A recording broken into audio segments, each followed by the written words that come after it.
Salve, igreja, com a paz do Senhor. Amém. Vamos então para mais uma lição no primeiro livro de Samuel. Shemuel Aleph. Vamos lá. Agora é o capítulo 24. Nós vamos estudar a lição, cujo título é Davi corta a orla do manto de Saul. Então, é uma lição muito importante, porque nós vamos, como sempre, aprender alguma coisa que seja relevante para o nosso conhecimento bíblico. Afinal de contas, hoje em dia, o conhecimento bíblico está raríssimo. Até o Josué já está sendo engolido pelo peixe. O negócio está sério.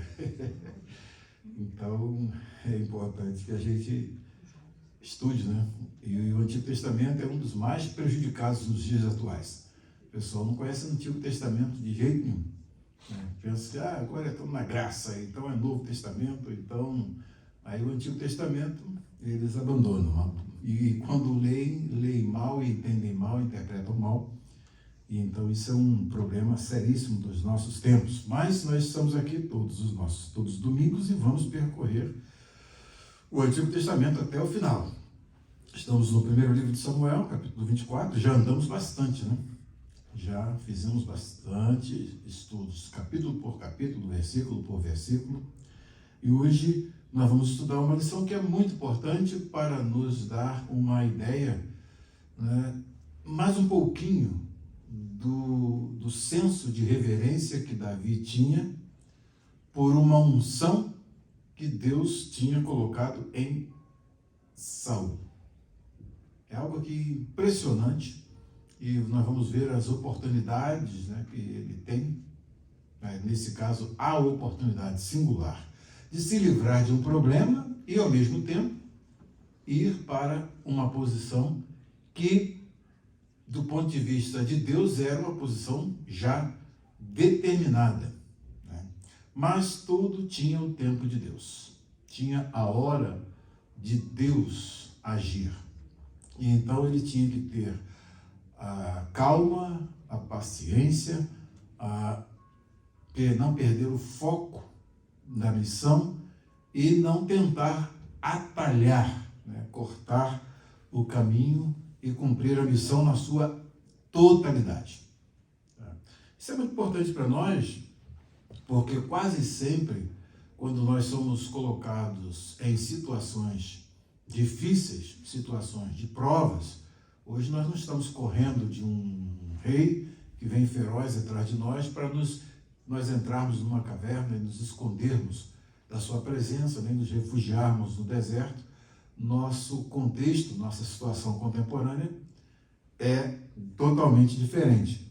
Mas nós temos as situações que nós enfrentamos que também nos fazem, muitas das vezes, nos pressionam. Então nós vamos ver aqui a pressão sobre Davi, a tentação de Davi em encurtar o caminho, de abrandar uma aprovação que Deus estava permitindo e ela tinha que cumprir o seu propósito, cumprir há uma dinâmica aqui da formação desse líder e ele então precisa desses momentos, até porque Deus tem algo a fazer no meio da aprovação. E desta aprovação nós vamos ver que salmos surgem, 57 e 142 estão exatamente relacionados a esse episódio aqui. Então, é muito importante que nós vejamos o quanto nós precisamos nos submeter à vontade de Deus para não encurtarmos a prova e, ao mesmo tempo, transformarmos aquilo que a gente chama de curto caminho em um caminho mais longo. Né? Então, a nossa tendência hoje é essa, e vou dizer para vocês, nós estamos vivendo numa obra em que nós sabemos a vontade de Deus. A vontade de Deus está aberta e declarada para nós.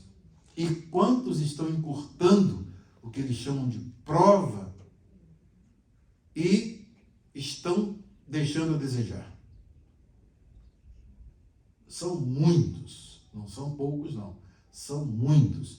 Uma questão que o Senhor falou para nós uma certa vez a respeito do ter filhos, por exemplo. Esse aí é um dos atalhos que muita gente tem encontrado e encurta a prova e aumenta, parece que encurta a prova, mas na realidade a prova, aí Deus pega aquele pedacinho que foi cortado e estende de modo tal que, né, a gente tem que ler a história direitinho para poder ver que o caminho não é esse. Mas tem muitos aí, tem casais aí que já sabem, não, só vamos ter 2 filhos e olhe lá, já casam assim, já se casam com essa ideia.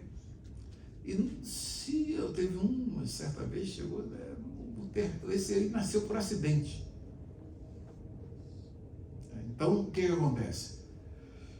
As pressões que estão sobre Saul sobre Davi, aqui à frente de Saul, nessa conjuntura, encurtar esse momento de aflição, de prova, era algo que realmente está ali, ó. E a oportunidade, nem sempre, nós vamos aprender nessa lição, que nem sempre a oportunidade que surge é a oportunidade de Deus. Ainda que alguém venha e sopre, olha, esta é a hora de Deus. Vai lá, mete a espada nesse homem logo. É a oportunidade, o cenário está preparado, mas não é a vontade diretiva de Deus. Nós já temos um homem nesta lição que decidiu andar por sua própria vontade. Criou o seu programa, o seu projeto de vida e está perseguindo esse projeto de vida. E o outro poderia então chegar bem. Eu tenho inúmeras razões para poder justificar o meu erro. Quase sempre é assim, né? Sempre se procura razões para justificar o erro. E Davi tinha muitas. Como você matou os sacerdotes de Nob, então você merece morrer. Mete a espada em Saul. Quem é o vingador? Quem que disse, minha é a vingança? Quem foi? O Senhor. Então, vocês observam bem, nós vamos ver que são esses momentos de dificuldade, essas situações, que nos fazem ver que a prova que Deus nos dá, nós precisamos saber lidar com elas. Porque vem a tentação de terminar com a prova, acabar com a prova. E acaba a prova? Não, simplesmente é uma repetição. Ela vai ser um ciclo contínuo, repetitivo, e pode ser um ciclo fatal. Nós já tivemos casais nessa obra que tiveram um ciclo fatal. Eles escolheram ter tanta quantidade de filhos, depois o Senhor levou todos de uma vez. Num choque que nós nos lembramos muito bem.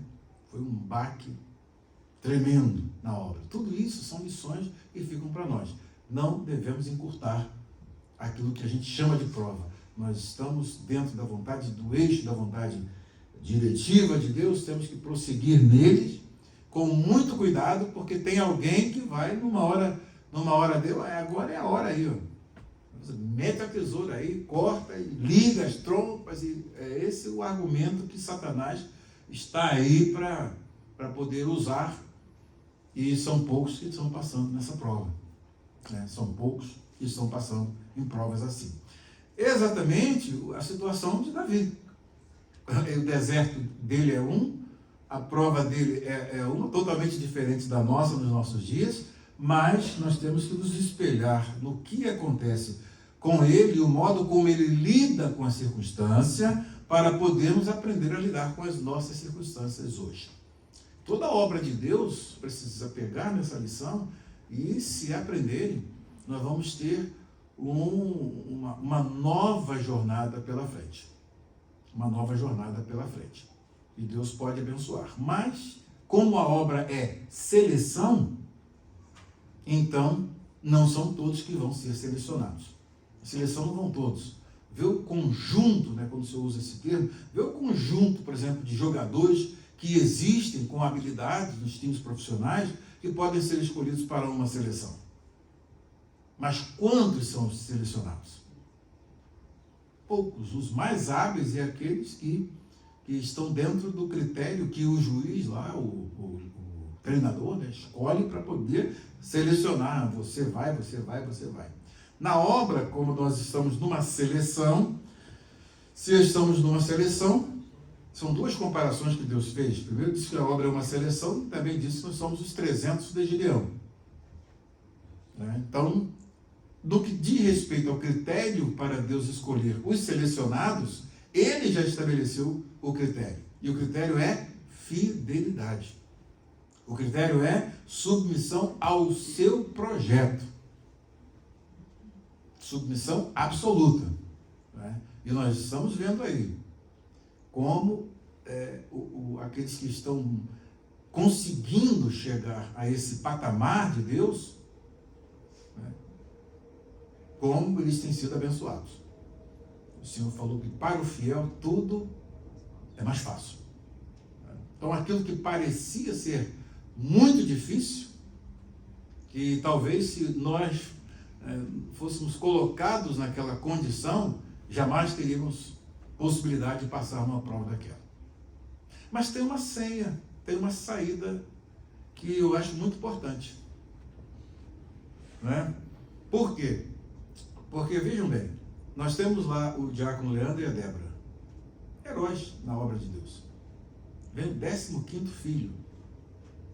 Hoje, na obra, conta a dedo. Você pode contar a dedo quem tem uma submissão como essa. Tinha tudo para cortar a prova. O que vocês acham? Tudo para cortar. Condições precárias. Moradia precárias. Alimentação precária. E aí?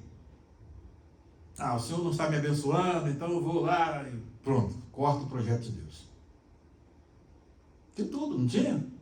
É o deserto deles, estava lá. Mas passaram no deserto, a consideração que Davi teve por Saul é exatamente por conta da palavra do Senhor e da unção do Senhor. É essa reverência por aquilo que Deus fez. Se foi Deus que fez, só Ele pode desfazer. É esse cuidado. Tá? Agora vocês veem, depois de 15 anos, vamos agora completar, 15 anos de casados. Depois de 15 anos de casados, vem uma bênção que, olha, nem eu, nem você, ninguém esperava que Deus ia dar aquele casal. Nenhum de nós podia esperar uma bênção que o Senhor está dando àquele casal. Finalmente a casa veio lá no 15º ano de casamento. E o 15º filho vai nascer na casa nova. Amém. Projeto de Deus. O Senhor falou que todas as irmãs têm um número de filhos determinado por Ele. Então, qual é a chave agora para você? Aqueles que você, ou que muitos vão nos ouvir, os que não vieram, como é que você vai fazer? Adota aí, pega lá uns 3 lá e adota aí para você. Faz alguma coisa por aquela que está na prova, na dificuldade, que passou na prova, que conseguiu, ajuda ela.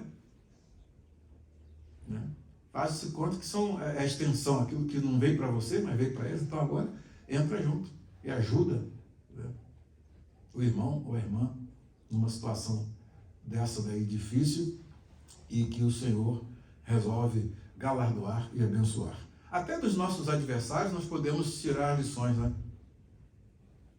Até dos nossos adversários nós podemos tirar lições. O Putin está, não tem admiração pelo Putin, sei quem é o Putin. Mas as coisas boas que ele está fazendo, assim, a gente não pode ignorar, não. Como, por exemplo, valorizar a família. E agora, as russas que têm mais de 10 filhos, totalmente premiadas pelo governo russo. A América que deveria estar fazendo isso. Estados Unidos é que deveria estar fazendo isso. está dentro da plataforma constitucional aqui desse país. Já foi assim nesse país. E o Putin está dando aula. O Putin, que é o ditador, que é aquilo outro, né, que está... Mas está dando aula. Nesse caso específico aí, está premiando os casais russos que têm mais de 10 filhos. Ó, as mulheres são as heroínas da Rússia, com mais de 10 filhos. Já pensou? Eu li essa notícia assim e falei, tem coisas que a gente pode aprender até com aqueles que não tem nada para ensinar, segundo a gente pensa, né? Mas, nisso aí eu tenho que aplaudir. Tá? E isso, para a obra de Deus, é exatamente uma lição. É uma lição.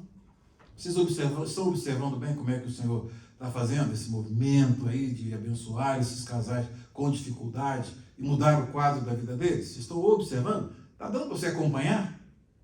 É lição para nós, para vocês que estão nessa fase de ter filhos serem fiéis, tá? E ao mesmo tempo é lição para a obra toda.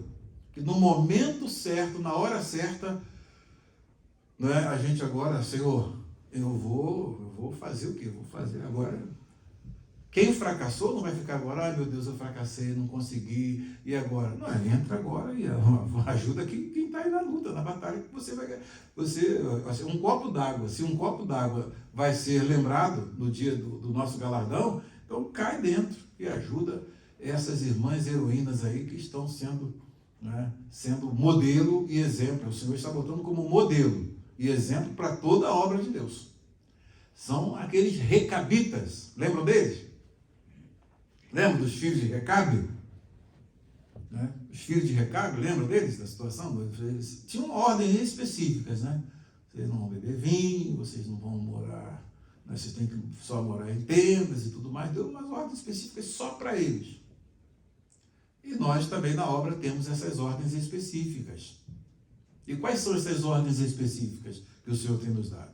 Uma delas é essa, é a maternidade. E é algo que eu vou te dizer. Muita gente na obra está deixando a desejar. Tudo isso é restauração. A restauração é um todo. É um todo. Então, isso está dentro do que nós estamos falando aqui, da questão daquela tendência nossa de ceder à tentação para encurtar a prova, né? Para encurtar o caminho. Não é nada bom.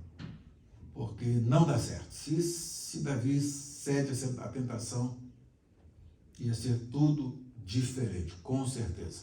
Então tem que fazer o quê? Deixar Deus fazer. E Deus faz. No tempo dele, na hora dele, né?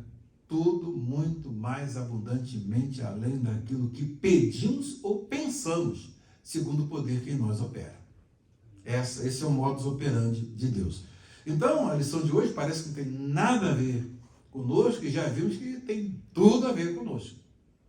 Se nós já saíssemos daqui só com isso que nós já falamos aqui, com metas, com propósitos bons dentro dessa área, nós já estaríamos bem galardoados hoje. Mas temos muito a aprender com a nossa lição de hoje. Então, vamos nós aqui a essa lição, que parece, pelo título, Davi corta a orla do manto de Saul. Não vai dar ibope lá no YouTube. Davi corta a orla do manto. Vai ter o título lá. Não tem título sensacionalista, mas o que acontece é o seguinte, é o conteúdo, que vai ficar reservado para poucos mesmo. Né? Para poucos. E muitos não têm nem condição de ouvir isso que eu estou falando aqui. Né? Não tem nem condições de ouvir isso que nós estamos falando aqui. E é isso que serve para nós como lição de vida. Então vamos aqui à nossa lição. O nosso texto de hoje é o primeiro livro de Samuel, capítulo 24, os versículos, são poucos, 22 versículos, e nós temos aqui o texto áureo, que é o texto do é, mas não é, né? Do é, mas não é, e embora envolva aqui o nome do Senhor, mas até nisso é preciso ter cuidado. Então os homens de Davi lhe disseram, eis aqui o dia do qual o Senhor te diz,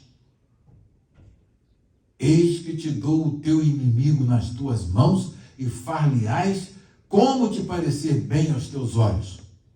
Os homens de Davi profetizaram para ele, em nome do Senhor. Né? Você vê aqui, o Senhor aqui é o tetragrama, né? Yud, Re, Vav, Re, está aqui o tetragrama no texto hebraico. Mas aí você tem que ficar o quê? Ficar ligado, ficar atento. Né? Não é porque tem um formato correto, tá? Que a essência é exatamente idêntica ao que nós chamamos de voz de Deus. Né? Então isso é muito importante. A forma está perfeita. O cenário não está caminhando para dizer isso aí mesmo? Eis que te dou, olha só, eles profetizaram aqui, ó. Eis que te dou, eles simularam aqui a voz de Deus, olha, eis que te dou o teu inimigo, nas tuas mãos, e far-lhe-ás como parecer bem aos teus olhos. Aí Davi, amém. Levantou-se Davi e mansamente cortou a orla do manto de Saul. Mas Davi tem uma relaçãozinha com Deus, tem uma ligação com Deus. E aí a coisa não é bem assim não. Né? O formato está certo, mas o conteúdo não está não. Está percebendo? Então vamos lá, nossa lição de hoje, vamos à primeira pergunta. O que Saul foi informado sobre Davi e o que ele foi fazer dentro da caverna? Quem estava no fundo da mesma e o que Davi fez contra Saul? Então nós temos aqui 4 primeiros versículos. Esses 4 primeiros versículos, eles são importantes, inclusive no que diz respeito à numeração. Versículos 1 a 4 respondem a pergunta, de 1 a 4.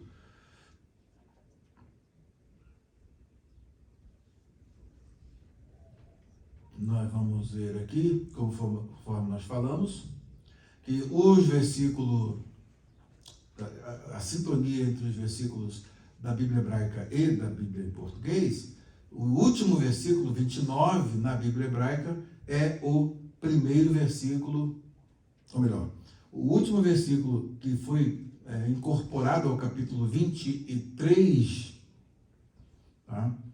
3 ou 3? 3. Mineiro é 3. Carioca é 3. 3. Assim falam os 2 dialetos. Então, esse último versículo foi incorporado ao capítulo 23, igual os mineiros. E na Bíblia hebraica, na realidade, ele é o primeiro versículo da lição que nós vamos estudar. O capítulo 24 começa no versículo que é o 29 lá da Bíblia em português. Tá? E Davi saiu daquele lugar e foi viver nas fortalezas de Engedi. Tá? Engedi. E então, vamos aos versículos 1 a 4, seguindo aqui essa dinâmica. E, ao mesmo tempo, esses versículos vão nos mostrar a necessidade de alguns aspectos geográficos aqui, que nós vamos ver. E, então, vamos aproveitar aqui o trabalho que o pastor Ricardo fez. Nos versículos 1 a 4, ele deu aqui uma contribuição e aproveitou, fez um interlinear e dando algumas informações importantes aqui a respeito desses versículos, principalmente trazendo esses aspectos geográficos de onde Davi estava. Nós fizemos um voo, né, com um helicóptero lá nas regiões de Engedi, né, fizemos um voo lá e vocês viram como é a região rochosa. Agora vamos simplesmente recapitular aqui. Então, que na realidade aqui o verso 1 é o verso 2, então vamos lá. Vaial David Misham, e subiu Davi Misham, é a preposição Misham ali, daquele lugar, dali, de ali, dali. Vaial David Misham, Vayeshev, aqui vem as fortificações, é muito importante, Bin Tzadot em Gedi. Então, Bin Tzadot, nas fortificações, e ficou Vayeshev, e ficou o verbo, e a chave aqui é o verbo que você utiliza como sentar, né, no sentido de ficar estacionado ali. Então, aí ele aqui traduzido por ficou. Vayeshev bin Tzadot En-Gedi.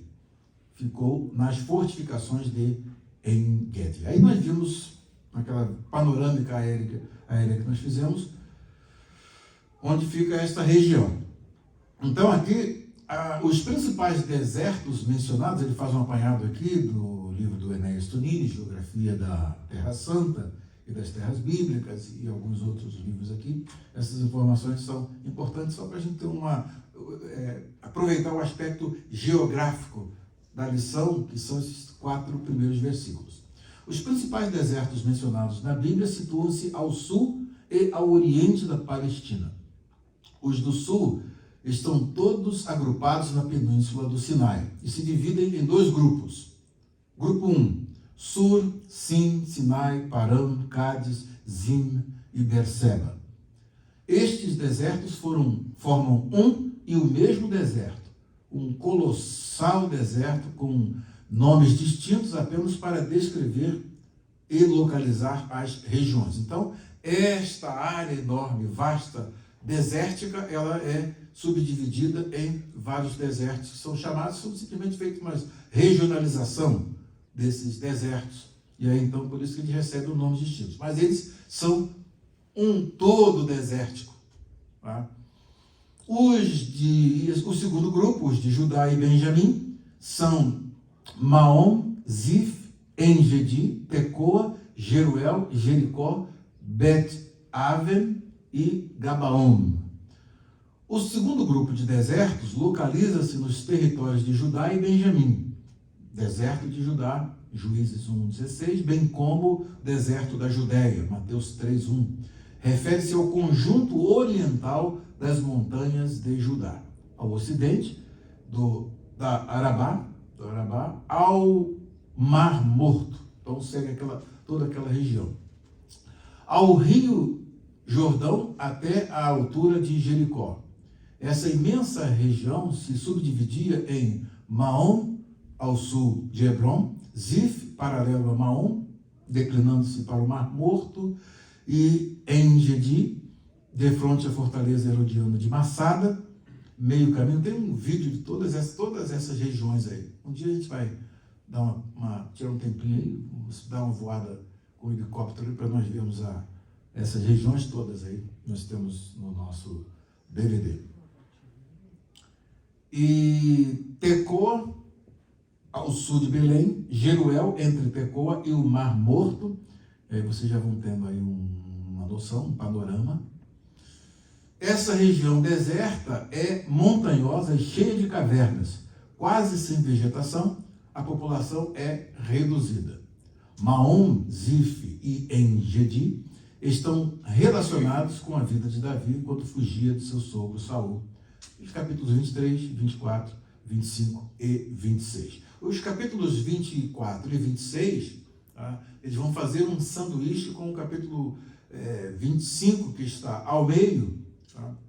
Um episódio totalmente diferente, que vai estar ali ao meio, mas o capítulo 24, essencialmente, ele tem muito a ver com o capítulo 26, tá? Que fala exatamente como Davi, mais uma vez, poupa a Saul. No capítulo 26, outro episódio, mostrando que a saga dessa perseguição continua a despeito da crise de bom senso que ele tem no capítulo atual. Entendeu o que é crise de bom senso?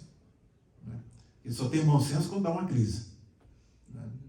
Então, ele hoje vai dar uma crise de bom senso, para poder sair da paralaxe cognitiva, e ele conseguiu voltar à realidade. Quando ele consegue enxergar a realidade, aí Saul é outro. Por isso que é uma esquizofrenia, né? Psiquiatricamente falando, ele está numa esquizofrenia. Mas quando a paralaxe está lá em cima, aí ele acaba de guerrear os filisteus, mas vai de novo atrás de Davi. Então, essa paralaxe cognitiva aí, quando o eixo da realidade do agente foge para uma dimensão que aqui já é a dimensão da loucura, então ele vê o mundo dessa dimensão aí e vê tudo errado, tudo diferente. E aí interpreta os fatos, as circunstâncias, tudo de forma totalmente diferente, como nós vimos na aula passada. quando ele abençoa lá, aquela bênção não vale nada. Né? Mas ele abençoa lá aqueles que, né, que foram entregar a Davi, né? Vocês são benditos do Senhor. O Senhor não está nada aí. Essa bênção aí não vai ter efeito nenhum. Tá? E então, Maom, quase sem vegetação, a população é reduzida. Maom, Zif e Engedi estão relacionados com a vida de Davi, nos capítulos 23 ao 26. E aí nós temos aqui, a outra vez nós fizemos um panorama, né? Fizemos um voo de helicóptero. Exatamente a região é assim, do jeito que está aqui. Tá? Então é um desertão mesmo. Né? E tem muitas cavernas. Quando nós viajamos foi para Virgínia, né? E nós estivemos lá tem várias cavernas. Quem nunca foi em caverna aí? Gente, vale a pena ir lá nas cavernas lá para conhecer. É um outro mundo debaixo da terra. Né? Inclusive, nós temos absoluta certeza de que essas cavernas foram feitas naquele momento do dilúvio, quando houve um fluxo de água, né? E causou, né? A gente percebe claramente que as águas impetuosas ali fizeram aquilo, mas é o mundo lá de baixo. Tá? Então nós temos lá aquelas formações rochosas, né? Que são feitas com a quantidade de sal que vai pingando ao longo do tempo, aí fica lá aquelas que vêm de cima. Como é que é o nome daquelas que vêm de cima, aquelas rochas que vêm de baixo, assim, que são formadas? Lembra?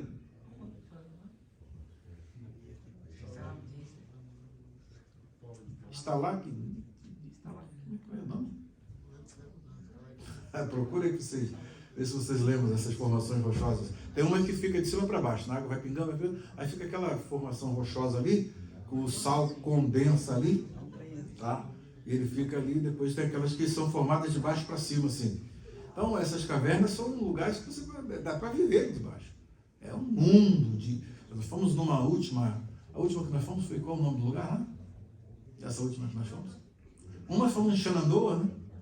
E depois agora nós fomos numa última. Eu nem lembro.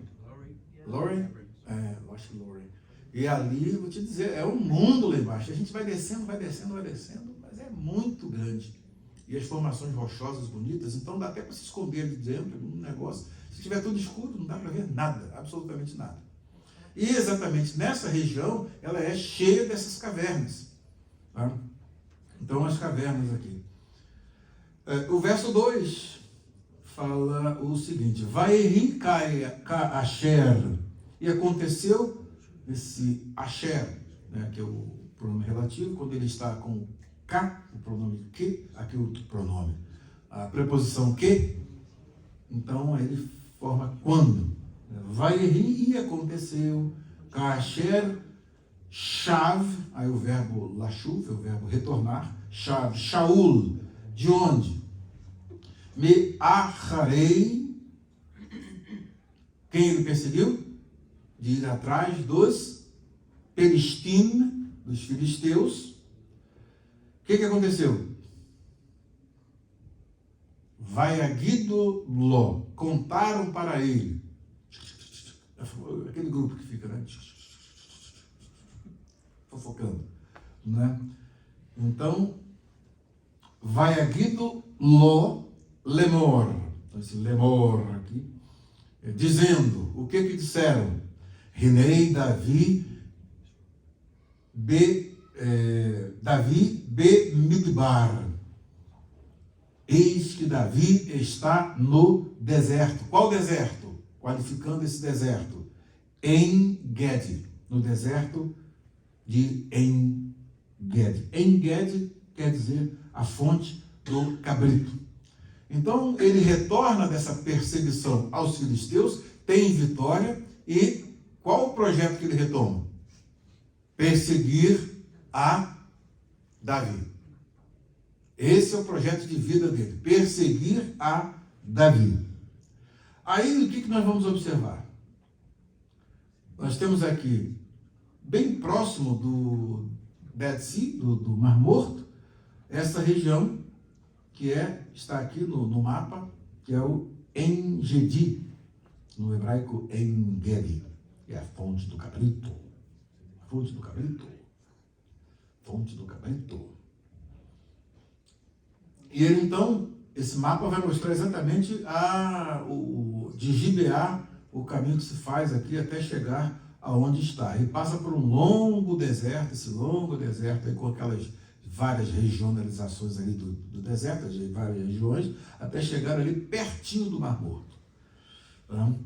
Então, no estudo passado, vimos o rei quase vencendo seu fugitivo genro, mas o exército filisteu lançou uma invasão inesperada. Esta invasão, conforme vimos, foi o fruto da providência divina que fez com que ele desistisse. Estava quase pegando Davi, aí de repente chega a notícia de que os filisteus estavam atacando. Obviamente, o ataque dos filisteus iriam provocar prejuízos em Saul. Então ele tinha que ir lá defender. Obviamente, alguma coisa relacionada a ele. Tá? O prejuízo era dele, então ele tinha que ir lá defender. Por que a gente pode concluir isso? Porque não tinha uma outra cidade que também foi invadida pelos filisteus e ele pouco ligou para ela? A cidade de Keila? Tá? Quem que se importou com a cidade de Keila? Na lição passada. Davi. Davi se importou com a cidade de Keila e então ele foi lá para defender aquela cidade contra os mesmos filisteus.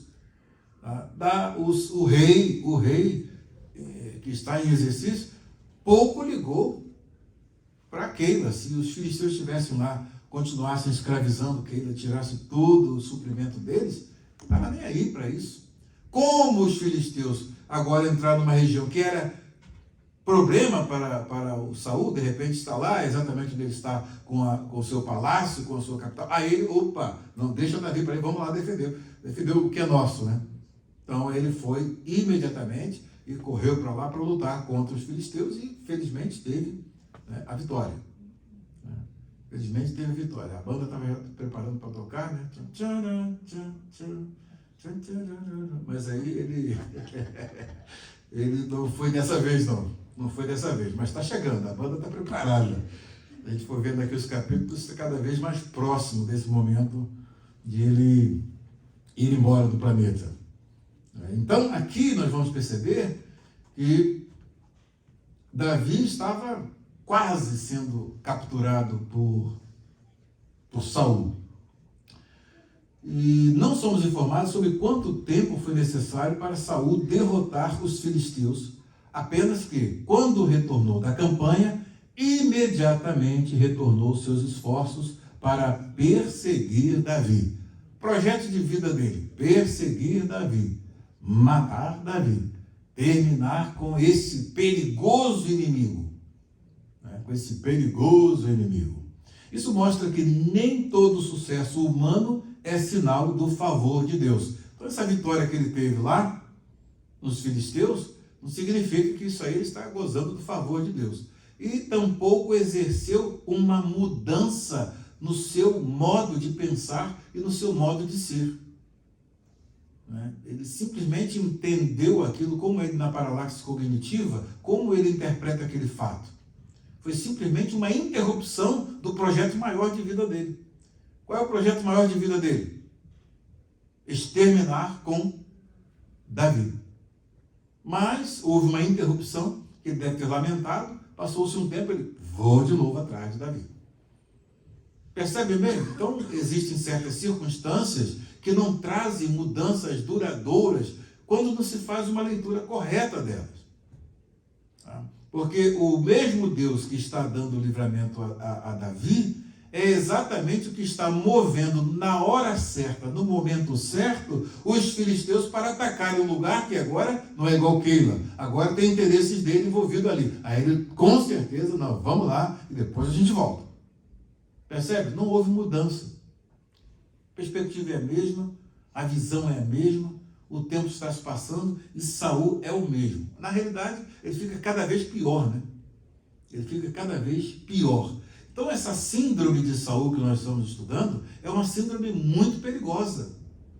Por quê? Porque quando se sai do eixo da vontade diretiva de Deus e se consegue transportar o eixo da vontade aprovativa e entra nesse pântano da vontade permissiva de Deus, tá? Obviamente é uma vontade permissiva, mas que vocês observem que a providência está controlando as circunstâncias para que Davi seja poupado, para que Davi consiga chegar aonde Deus quer, tá? Entretanto, é um indivíduo que age assim. Ele está totalmente sem orientação. Nem por sonhos, nem por Urim e Tumim, e nem por profetas. Então, ele está totalmente, literalmente, desorientado. Percebe? Aí, veja bem, isso mostra que nem todo sucesso humano, isso aqui é o Richard D. Phillips, nem todo sucesso humano é um sinal do favor de Deus. Além disso, Saul não refletiu sobre essas experiências. Ele não para pensar, o que está acontecendo? Ele está na paralaxe cognitiva. O eixo do pensamento dele, daquilo que está na mente dele, está totalmente distanciado da realidade. Então, a pessoa, quando entra nessa dimensão, o pensamento dela, a mente dela, não consegue entender a realidade conforme ela é. Então, ela recria a realidade por efeito dessa paralaxe cognitiva, dessa coisa que acontece no cérebro e que vê as circunstâncias. O que ele enxerga é um inimigo que ele precisa vencer a todo custo e ele vive sempre nesta projeção, projeta isso como projeto de vida e vai atrás. Tá dando para perceber, Tiago? Quando se entra numa condição dessa, é difícil de sair. Ele não avalia as circunstâncias e o Phillips diz algo interessante, não percebeu que o Deus que lhe deu vitória sobre os inimigos de Israel era o mesmo Deus que preservava Davi dos seus ataques. E suscitou os inimigos exatamente na hora em que a notícia pudesse chegar lá, né, quando ele estava quase capturando Davi, aí chega a notícia, aí vamos lá, vamos defender a cidade. Obviamente seus interesses estavam lá, porque Keila, ele só foi a Keila para quê? Pegar Davi. Como ele interpretou? Como é que o paraláctico cognitivo interpretou aquele momento em que Davi está dentro de uma cidade murada? Essa é a oportunidade. O Senhor me deu a oportunidade, porque agora ele está dentro de uma cidade que ele não tem para onde fugir. Deus é comigo mesmo. Observa bem. Tá? Davi, o Saul não é um ateu. Ele não é um agnóstico. Só que ele, o conhecimento e a forma como ele vê o mundo está totalmente distorcido. Tá? E isso é o perigo. Essa síndrome de Saul é perigosíssima. Ela pode ser uma síndrome contemporânea para os nossos dias? Hein? Pode. O Senhor já falou? Pode. Muitos estão como Saul, sem ter. Pega aí a profecia. Prazer na minha obra.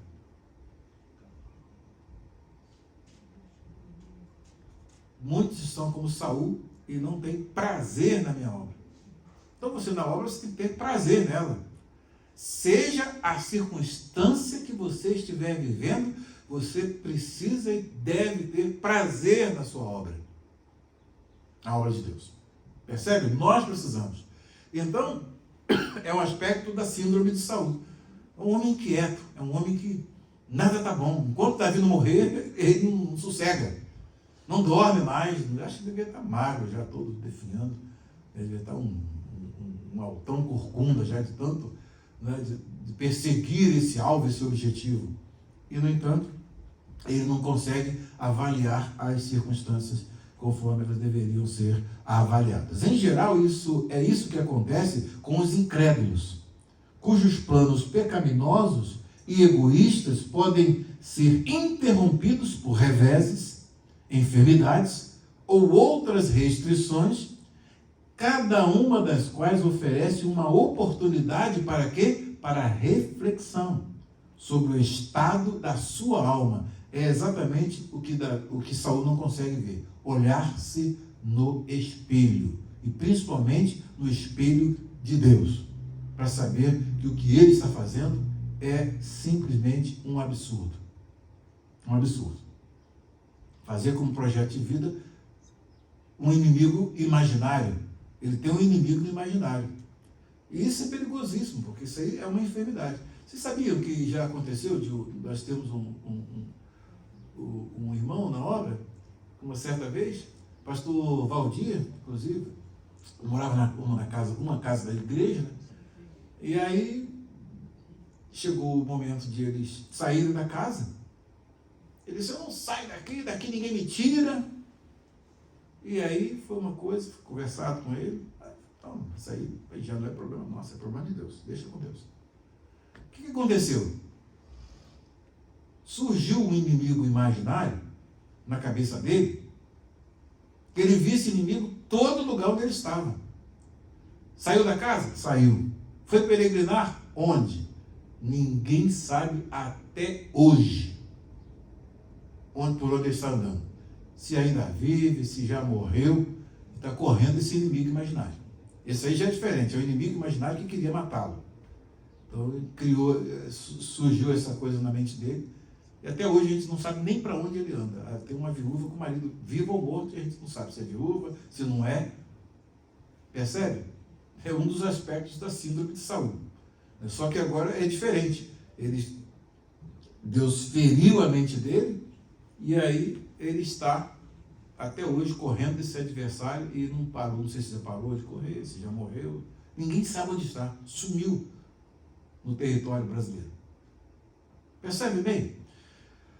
Então, essa oportunidade para reflexão, geralmente Saul não tem condição de parar no espelho e ver que o projeto que ele está elaborando é um projeto contra a vontade de Deus. Mas ele prossegue. Como Saul, logo que Deus providencialmente o restaura, o incrédulo segue em frente, cavando a sua sepultura eterna com um compromisso renovado com o pecado e o próprio ego. Nós já vimos isso acontecer até aqui nos Estados Unidos, né, de grandes intelectuais aí, né, se afirmaram que eram os 4 cavaleiros do ateísmo aqui nos Estados Unidos. Já contei essa história para vocês. Um deles escreveu um livro, né, a Bíblia diz que Deus é grande, ele escreveu um livro, God is not great, é o título do livro, e tentando desacreditar a Bíblia e falando um monte de besteiras e tudo mais, até que, por fim, foi ferido de um câncer, e desse câncer, rápido, ele morreu. E um crente cuidou dele, viu? Um crente cuidou dele até a última hora, tentando tudo que podia, os recursos mais avançados da medicina, com base nos tratamentos baseados em DNA, que é o Francis Collins, né, que escreveu o livro A Linguagem de Deus e depois A Linguagem da Vida, e também Razões para Crer. Então, que cuidou dele até o final, mas não teve jeito não. Espero que tenha pregado para ele, né? Quem sabe se converteu. Mas aquele ali foi a sentença dele. Né? Prossegue cavando a sua sepultura. Né? E foi assim que aconteceu. É uma sepultura eterna, né? E um compromisso renovado. Assim aconteceu quando Saul voltou da batalha contra os filisteus. Acabou a batalha, venceu a batalha, mas ainda tem um inimigo que precisa ser, o último inimigo a ser vencido para ele era Davi. Tá? Então é o que nós vamos ver na sequência. O versículo 3, né? O versículo 3, que é o Vaicar, e tomou Vaicar Shaul, o número de homens, Sheloshet Alafim Ish. Interessante aqui o número de 3.000 homens. Quando ele tomou 3.000 homens, ele escolhe ali um batalhão de elite dos seus guerreiros, escolhe 3.000 homens, e o hebraico é importante nesse aspecto aqui. Você tem Alafim, que você tem 1.000, e Sheloshet, que vai dizer quantos mil, Sheloshet Alafim, e depois ish é singular, não é plural. Então tem essa forma de numeração hebraica que é muito interessante. E aqui esses homens, Sheloshet Alafim Ish, Bahur, escolhidos, separados, de quê? É a preposição mi. Mikol Israel, de todo Israel. Então ele pega todo o exército e seleciona, pega um batalhão de elite para conseguir capturar esse homem perigoso. Esse homem perigoso chamado Davi, tá? Que tinha uma escolta lá de 600 homens. Então ele pegou 3.000 homens para perseguir e capturar esse inimigo perigoso chamado Davi. Tá? E diz aqui, Vaieler Levakesh, ele foi ao encalço, ao encontro, et David, de David. Vá, e aqui, David, mais quem? Vá Anashav, os homens dele, e de seus homens. E onde? Aqui, Alpnei, Alpnei, contínuo, aqui bem, assim. Destruí Hayelim,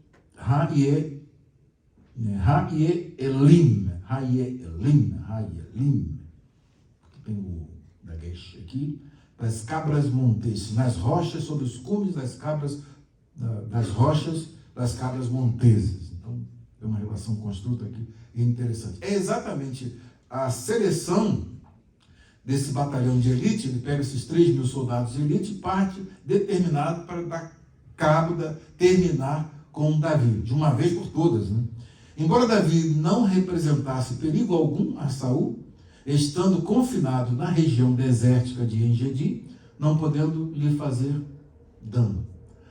A vida nessa área é basicamente sustentada por uma fonte de águas quentes que emerge das rochas quase 120 metros acima do Mar Morto. É um território árido e acidentado. No entanto, isso não bastava a Saul e não sossegaria enquanto Davi estivesse vivo. Então, sai ele à caça. Então, cita o Richard Phillips, o Matthew Henry e o Clifton de Allen. Aí, olha a região onde está Davi com seu exército perigoso. Né? Ironia que estou usando aqui. Olha a região. É esse homem que está escondido nesses lugares aí que oferece perigo para o rei. Ou seja, ele criou em Davi o inimigo imaginário, e aí, neste capítulo, nós vamos ver qual era o maior temor de Saul.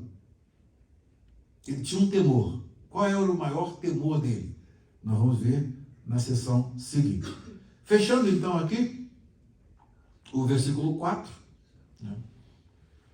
Vayavol el Gedrot, aqui, e veio aos currais, Hadson, aqui de gado miúdo, Al-Haderer, e junto ao caminho, Vesham, aí vem o quê? Meará, e ali estava uma caverna. Então, o que Saul faz? Vayavol Shaul, ele entra na caverna e vem uma expressão idiomática hebraica aqui. Lehassef et raglav. Lehassef et raglav, para cobrir seus pés, literalmente é uma expressão que significa fazer necessidades, ou defecar. Então aí é usada uma expressão metonímica, né, para poder suavizar. Então, para cobrir os pés. Então, Lehasser et raglav. Vê David, e David vê Anashav e os seus homens. Onde eles estavam? Yarketei, eles estavam nas partes extremas, lá no fundo. Hamerá, ele estava lá nas partes extremas da caverna, na mesma caverna que Saul entra, né, obviamente apressado, que está ali, né, não podia fazer as suas necessidades no acampamento, havia uma proibição de se fazer no acampamento, então ele tinha que sair do acampamento e ir para um lugar separado. E aí ele vai para essa caverna, e quem está lá dentro dessa mesma caverna que providencialmente Saul entra? Davi e seus homens estão lá dentro. Ele está sozinho e Davi e seus homens estão lá dentro dessa caverna. Olha como é que Deus conduz a história de tal modo, né? E ao mesmo tempo ele tem a oportunidade de acordar da paralaxe cognitiva. Ele tem um choque de realidade que realmente o traz para o plano aqui de baixo. Ele sai lá de cima da paralaxe e volta para a realidade um pouquinho. Mas não dura muito. Daqui a pouco é a mesma coisa e isso vai piorando até chegar no capítulo 28, que é o ponto máximo, é o clímax de toda a sua trajetória decadente. E aí então, ali é decretado o seu fim, que não demora a acontecer. Tá? Então, vejam bem que a síndrome de Saul é uma síndrome perigosíssima. E é importante que nós observemos isso. E o que eles estavam fazendo lá? Eles estavam yoshvim, estavam assentados lá, estavam lá, né, estabelecidos lá no finalzinho da caverna. Tá? Então ali, Davi e seus homens estavam amontoados como pequenos ratos na escuridão de sua caverna, com as forças especiais de Saul posicionadas logo abaixo.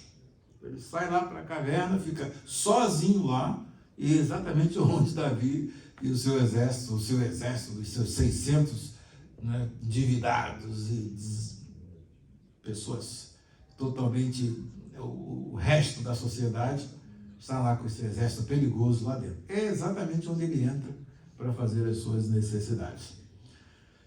E, no entanto, aí diz aqui, Saul devia sentir-se muito seguro em sua força. No entanto, até mesmo um rei deve responder ao chamado da natureza e, segundo a lei israelita, era proibido aliviar-se dentro dos limites do acampamento. Como já disse para vocês, encontrando uma caverna longe dos olhares, Saul foi se aliviar e ficou diante dos olhares do seu maior inimigo. E todo mundo vendo lá o Saul, né, cobrindo os seus pés, usando a expressão idiomática. Lerracer, ali tem o Raf Sofit. Daí, eles estavam ali. Deve ter sido uma grande visão para Davi e seus homens quando entrou correndo do esconderijo, onde eles estavam, entrou o confiante rei, expondo-se não somente aos olhos deles, mas também às suas ávidas espadas. Todo mundo doido para meter a espada em Saul. Era a hora, é o momento. A providência traz Saul sozinho para a mesma caverna onde Davi e seus homens haviam se escondido. Nessa região há cavernas muito grandes. É uma região rochosa e árida, e essas cavernas serviam de abrigos para as ovelhas também. Bem, aí então a gente tem um panorama do cenário geográfico onde está acontecendo, e agora vamos à próxima pergunta. Aproveitamos aqui esse trabalho esmerado aqui que o pastor Ricardo fez e já damos os nossos parabéns para ele. Isso é muito bom. De vez em quando ele tem uma oportunidade. Já está preparando aí para o nosso capítulo cavernoso, que é o capítulo 28. Então nós já estamos já vai começar a fazer um trabalho bem bonitinho assim também, para nós trabalharmos o capítulo 28. E o capítulo 28, vocês já leram o capítulo 28? Leiam, essa semana vocês pegam o capítulo, leiam até o 28, pelo menos, depois pode ler até o final, que é pequeno, mas leiam só para você ver. Esse é o capítulo mais, né, difícil aí do livro do profeta Samuel. Nós vamos fazer uma enquete aí para saber o que vocês acham, depois de lerem o capítulo, qual a impressão que vocês têm ali, que é um episódio bem estranho, mas quando Saul vai consultar uma necromante, né? Uma mulher mulher que invoca os mortos. E aí, então, quero que vocês leiam para a gente saber aí que conclusão nós vamos chegar a partir do texto. Não leve a sua teologia para o texto, que ela pode ser frustrada. Tá? A partir do texto. Vamos então aqui à nossa próxima pergunta.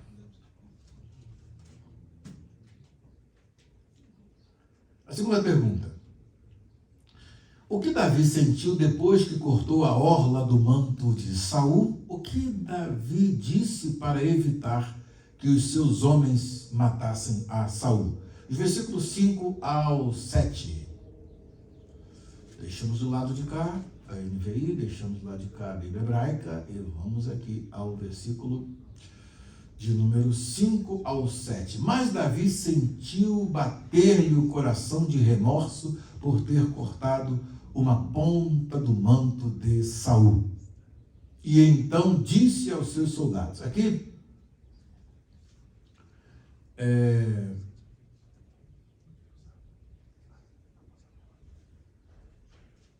deixa eu pegar aqui os versículos anteriores, aqui, aqui, o versículo 4, vamos começar aqui no 4, por causa dessa equivalência ali do versículo da Bíblia Hebraica. Então aqui o versículo 4, o 5, ele é o 5 na Bíblia Hebraica. Saul não percebeu, não, ele estava acordado, eu pensei que ele estava dormindo. Não percebeu. Vamos ler aqui. Eles,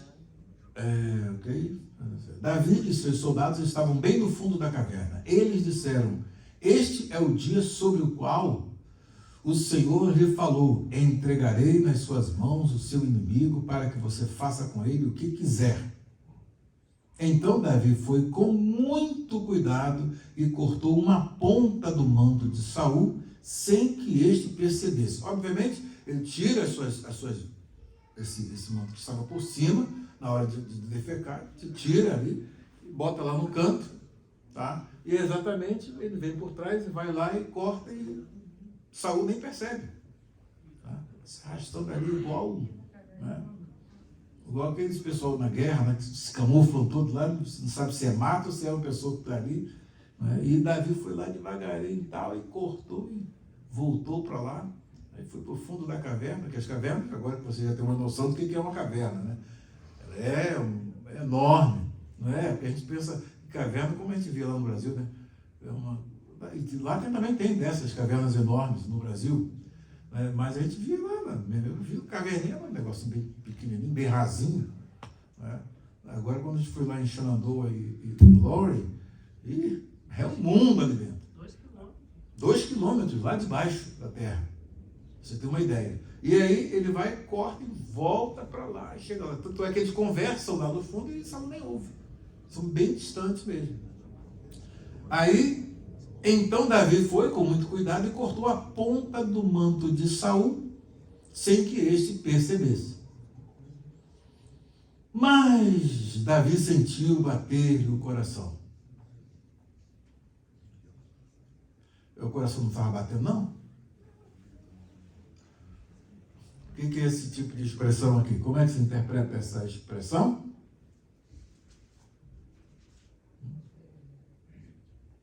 Doeu aqui, né? Dá uma dor aqui, deu uma dor no coração. Literalmente, é a revista aí corrigida. Sucedeu, porém, que depois o coração doeu a Davi. Então, são expressões que são utilizadas para indicar o quê? Um remorso que ele sentiu. Ele não se sentiu bem em fazer aquilo. Ele caiu assim na realidade. O que eu estou fazendo, gente? Esse é o rei. Aí tinha instruções da lei. Não podia amaldiçoar o governante, né? E muito menos acabar com a vida de alguém que fora colocado por Deus para reinar. Isso aí só Deus é que podia fazer. Então, mesmo esse ato, que parece um ato bem insignificante, mas foi importante para depois ele ter o diálogo com Saul e ter a prova em suas mãos, dá uma olhadinha aí na sua veste. Ele pega assim, ué, aqui, está aqui na minha mão. Ó. está aqui na minha mão. Mas nem isso ele se sentiu bem. E é exatamente nisso que quando os seus homens dizem isso, né? Quando esses homens dizem, o Senhor, ele diz aqui, que o Senhor entregou o teu inimigo nas tuas mãos, era o momento dele acabar com todas as provações, com todas as dificuldades, acabou a luta, né, pastor Laís, você pode acabar com a luta, bom demais, né? Vamos acabar. Né? Se você num dia você está pobre, no outro dia você pode estar rico, vamos cortar esse caminho logo.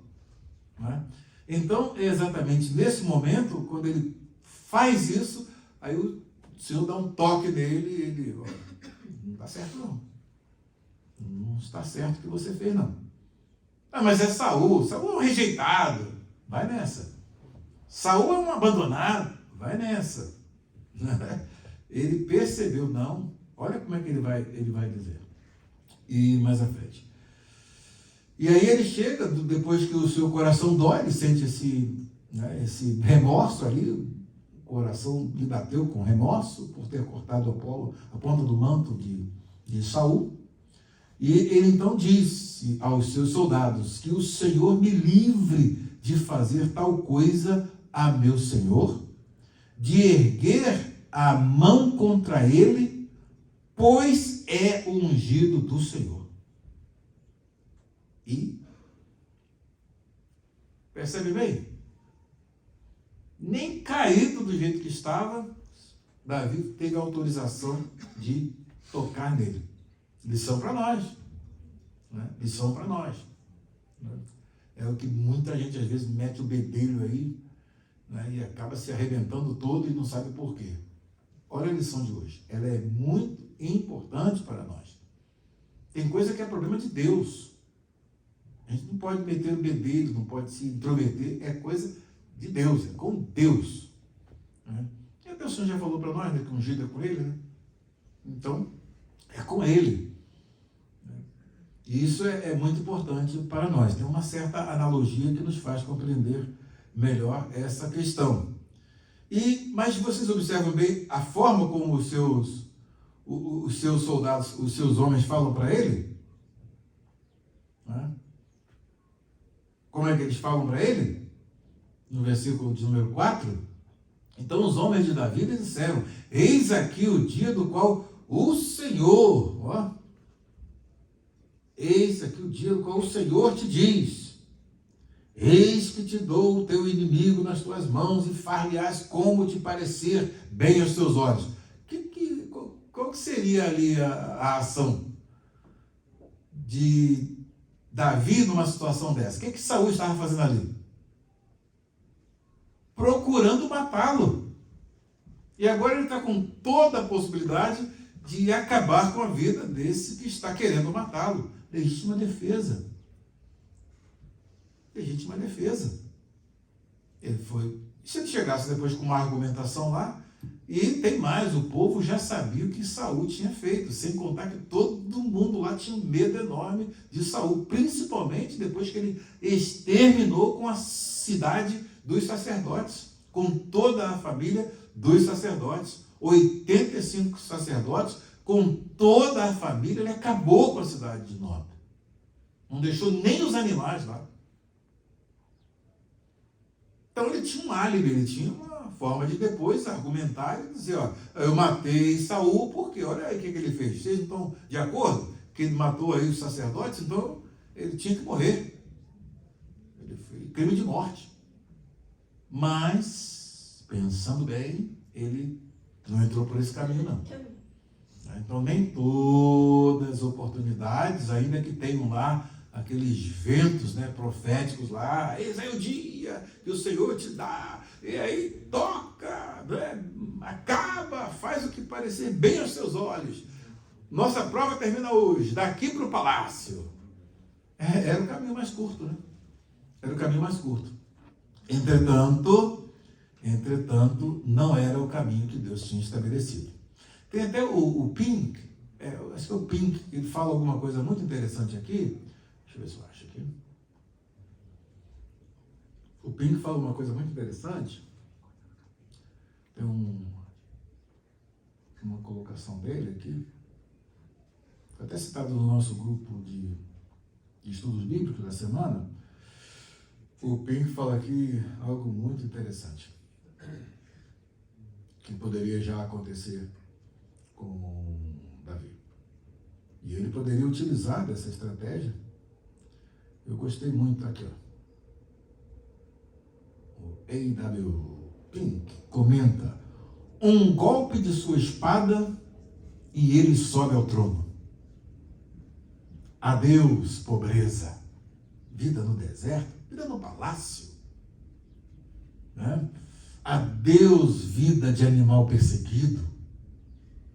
Reprovações, desprezo e derrotas cessariam. Adulações, triunfos e riquezas seriam seus.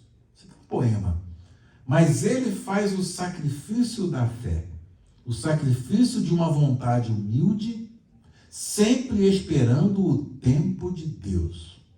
O sacrifício de 1000 experiências preciosas do cuidado de Deus, da provisão de Deus, da orientação de Deus, da ternura de Deus. Não, até mesmo um trono a esse preço é caro demais. A fé espera. Pegaram o poema? É profundo, né? Tem que aguardar na fé. Deus falou que você vai subir ao trono. Quando? A hora que Ele quiser. Então, tem que esperar o tempo de Deus. O Pink, ele aqui sintetiza todo esse quadro aí. Todo esse quadro dessa atitude de Davi. Tudo tá bom, tá? Vocês estão gostando? Eu estou gostando. Pelo menos eu estou sentindo uma coisa boa aqui.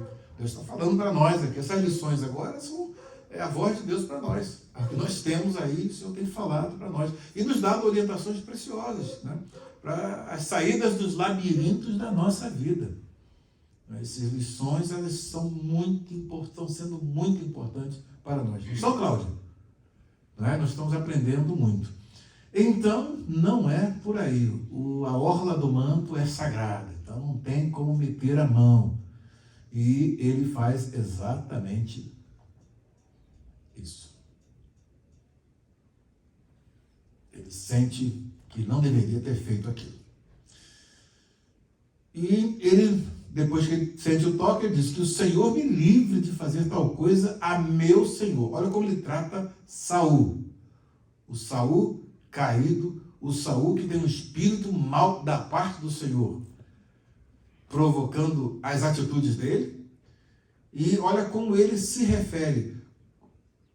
O Senhor, que o Senhor me livre de fazer tal coisa a meu Senhor. Ele está numa posição, né? O que ele podia chegar a dizer? Eu sei que eu sou ungido, eu sou escolhido por Deus, eu é que vou reinar, eu é que vou entrar aí, né, e vou para o palácio, ele é um caído, então, né, ele poderia agir assim, né? Mas ele não. Meu Senhor, ele está se colocando numa posição de servo, de inferior, sempre assim, tá? Sempre assim. Isso é muito importante nas relações interpessoais, nas relações de família, nas relações ministeriais. Isso é muito importante. Cada um na sua posição. Eu lembro que quando eu fui para a Engenharia Pedreira, a gente vivia um paradoxo, né? Todas as vezes que eu pregava, pastor Valdir, pastor Manuel desciam para me assistir de frente. E aí eles sentavam lá. E o Senhor disse para mim, quando eu fui para lá, procura ser submisso em tudo. Você percebe bem? Você tem que lidar com isso aí. Tem que lidar com isso direitinho. Mas o modo como eles tratavam, eles sabiam como Deus me usava, eles sabiam, Deus já tinha falado para o pastor Valdir, né, que estou enviando para ali um obreiro humilde, mas com muito talento. O que me guardava era exatamente isso, a humildade. Chegava ali, tinha alguma coisa para resolver? Pastor Valdir, nós temos um problema assim para resolver. Teve uma vez que eu resolvi um problema lá, dei uma avançada lá, resolvi. Aí fui lá, rapaz, eu cortei o manto. Aí eu meti a tesoura no manto. Aí fui lá conversar com com o pastor Valdir, rapaz, como é que você faz uma coisa dessa, rapaz? Aquele cajado a laser que ele tinha, né, que vai arrebentando a gente todinho. Pastor, vi besteira. Rapaz, como é que você faz isso? Uma coisa dessa, você não teve consideração por mim? Eu tinha dado uma exortação muito dura, né? Uma coisa boba, né? Uma exortação muito dura lá. Minha filha tinha cantado um hino que estava totalmente fora do padrão, né, de escola. Ela poderia ser educada, poderia ter sido conversado com ela. Meu filho, não canta esse hino não, porque esse hino não é bom. Então vamos mudar isso aqui. Não, mas eu fui daquele jeitão, estava meio acariado ainda. Meio ruimzão ainda. Depois eu melhorei, graças a Deus. Acho que estou melhor, não estou? Estou melhor, não estou? Com vocês? Estou melhor? Estou melhor, Sara? O pastor que está mais manso, mais tranquilo? Tá não, Sara? A Sara tá achando que não. Aí eu fui conversei com ele. O que foi? Não conheceu antes? Ninguém conheceu antes, né? Aí eu conversei com ele, nem era bom conhecer, viu? Pergunta a Débora que está lá em Indianápolis, lá, pergunta a ela como é que eu era. A Débora fala cada coisa que se lembra assim. Você lembra disso que o senhor foi lá? Esquece meus pecados, acaba com isso. Já fiz cada uma que só Jesus na causa. Mas eu melhorei, fui crescendo, fui aprendendo. E aí sentei com ele ali, conversei e tal, mas quando for da próxima vez, você vai assim, conversa com a ovelha, vai lá, explica para ela, mas sem ser assim em público, poxa, devagar. E além do mais, é minha filha, pera lá. Aí eu cortei a ordem, nossa, cortei, mas ele foi, trabalhou e consegui costurar. Depois eu consegui costurar o pedaço que eu cortei, eu consegui costurar. Deu pra gente vencer esse problema. São certas coisas que a gente aprende na nossa vida, e é exatamente assim, a gente tem que ter esse cuidado, tem que ter esse cuidado. E é isso que nós estamos aprendendo aqui com essa atitude de Davi. Deus repreendeu a ele, tem que voltar atrás aqui. Os homens matam, eu falei, não, Deus não ia fazer isso. Vocês estão pensando que ele é meu Senhor, ele está no trono e quem ungiu foi o Senhor. Só quem desfaz isso aí é Deus, eu não posso, a minha mão nunca, eu não vou fazer isso de jeito nenhum. Vocês não vão encurtar a minha prova. Com uma espada, ele subiu ao trono. Mas o caminho não era esse. É o homem cheio do Espírito Santo, né? Exatamente. Porque o Espírito era o mesmo. Uhum. Vinha da mesma parte, de Deus. Uhum. Era um cheio da graça, vendo o outro naquela condição, mas se entendia. Ele sabia que vinha de Deus. Ou seja, o temor dele ali era não pelo Saul em si, não. É o que o Senhor tinha feito. E até a atitude dele, errada, Davi teve que ter o discernimento para fazer isso aí. Vai até onde Deus quiser. Eu não posso me meter nisso. Isso é muito importante para todos nós. E aí, vejam bem, com essas palavras, Davi repreendeu os soldados e não permitiu que atacassem Saul. E este saiu da caverna e seguiu o seu caminho. Próxima pergunta.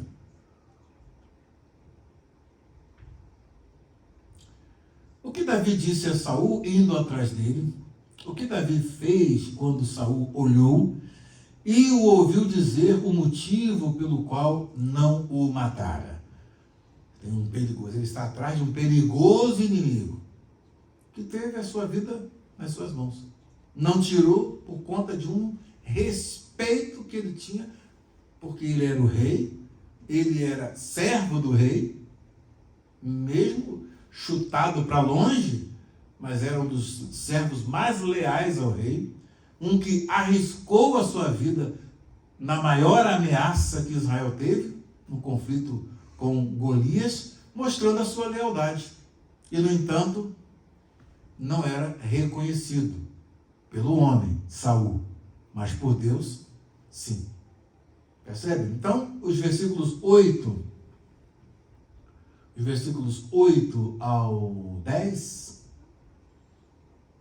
nos dizem o seguinte: Então Davi saiu da caverna e gritou para Saul: Ó rei, meu senhor! Saul para assim. Quando Saul olhou para trás, Davi inclinou-se rosto em terra. Reverência a alguém que é superior a ele. Ele não podia chegar ali e dar aquela carteirada, né? Eu também sou igual a você. Eu fui ungido também. O mesmo azeite colocado na sua cabeça foi colocado na minha cabeça. Mas olha o modo como Davi age. Inclinou-se, rosto em terra, e depois disse: por que o rei dá atenção aos que dizem que eu pretendo fazer-lhe mal? É aquela turminha que fica... Observa bem que Davi aqui, ele usou de um tratamento psicológico aqui com Saul.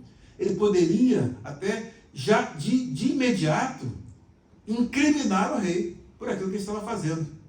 Mas como é que foi que ele se dirigiu ao rei? Se você está errando, é porque tem alguém aí fazendo o senhor errar. Eu não sou isso que estão dizendo de mim, não. Mas era o que de fato Saul pensava. Mas ele, numa estratégia, ele corta e diz: olha, não dá ouvido a esses que estão dizendo ao Senhor que eu sou teu inimigo, que quero te fazer mal, não. Percebe bem o modo como ele está lidando ali? Por causa de quê? Por causa da unção de Deus que está sobre Saul. Hoje o rei pode ver com seus próprios olhos como o Senhor o entregou em minhas mãos na caverna. Porque Davi sai, exatamente, o Saul sai, aí quando ele sai da caverna e tal, vai para a claridade, aí vem atrás da mesma caverna, quando chega da porta da caverna, aí, ô rei, meu senhor, aí,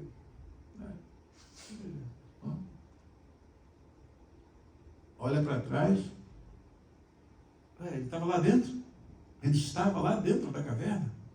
Aí, hoje o rei pode ver com os seus próprios olhos como o Senhor o entregou nas minhas mãos na caverna. Alguns insistiram que eu o matasse.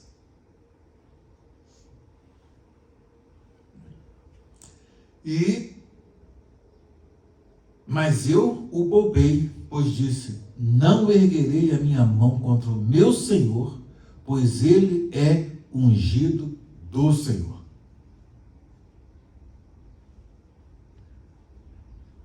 Aí o que acontece? Isso aí é como que uma busca lá da mente de Saul, da paralaxe cognitiva para a realidade. É um choque de realidade. Ele vai dar então uma crise de bom senso. Ele vai começar, porque só consegue pensar guiado pelo bom senso quando ele está numa crise. Do contrário, é sempre lá na paralaxe cognitiva. A mente está sempre lá naquele universo que vê tudo distorcido. Totalmente distorcido. E ele está com um fantasma que na realidade não existe. Foi criado na cabeça dele e não existe. E ele diz aqui, vamos aqui até o verso 1, verso 10.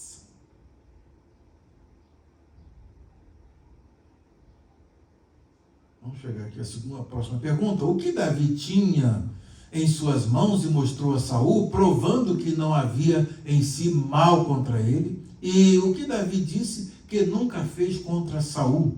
O verso 11. O versículo 11.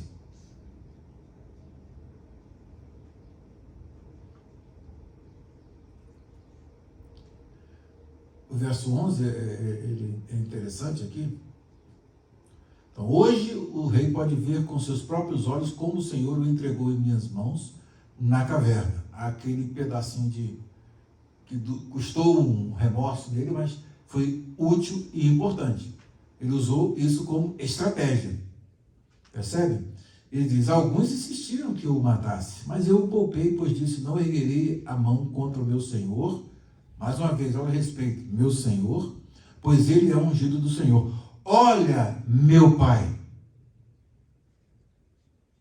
Olha o modo como ele trata Saul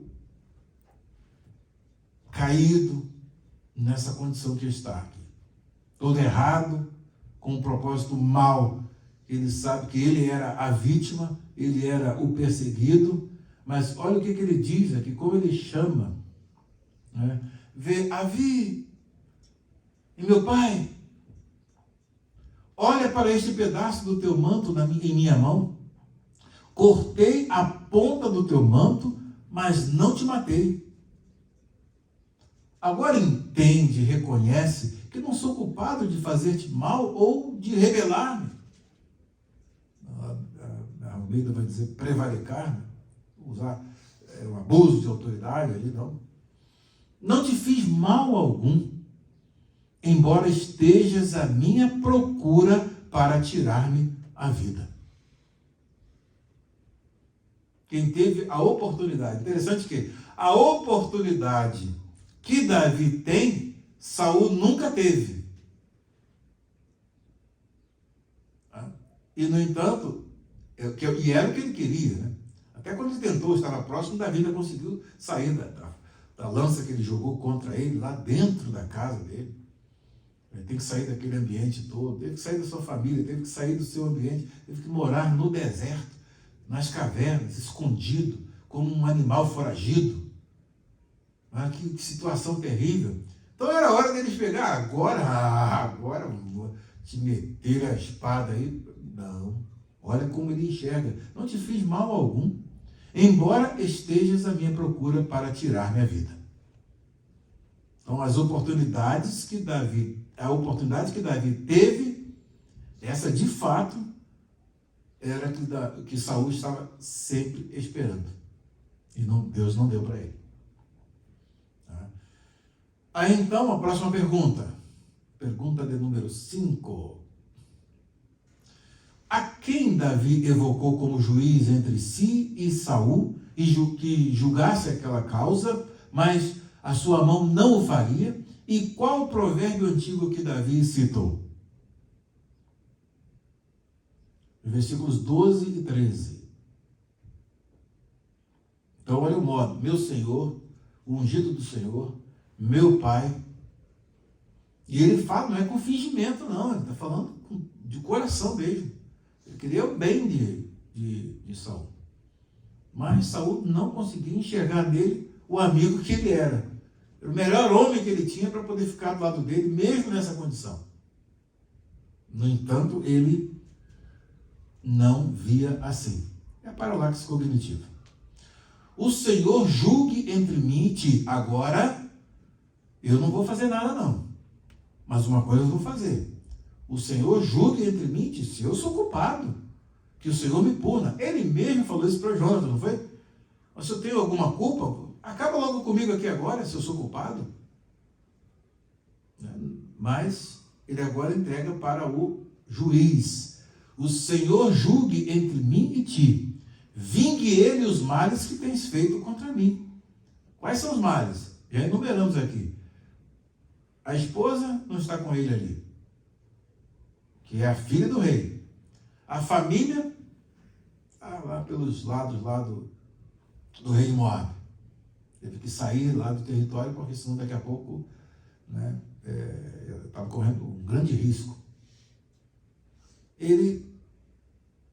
A moradia dele, nas cavernas, nos lugares desérticos, podendo estar confortavelmente lá no palácio, com a esposa, tranquilo, com sua casa que ele tinha, teve que abandonar tudo para viver essa vida de um animal corrido e foragido e caçado como uma grande ameaça, um grande perigo. Olha o perigo, nenhum perigo. E diz mais aqui: vingue ele, o Senhor, os males que tens feito contra mim, mas não levantarei a mão contra ti. Como diz o provérbio antigo, dos ímpios vêm as coisas ímpias. Dos ímpios vem a impiedade. Então, eu não sou ímpio. Eu não vou tocar em ti em hipótese alguma. Mesmo sabendo que tu queres a minha vida. Tu queres me ver morto.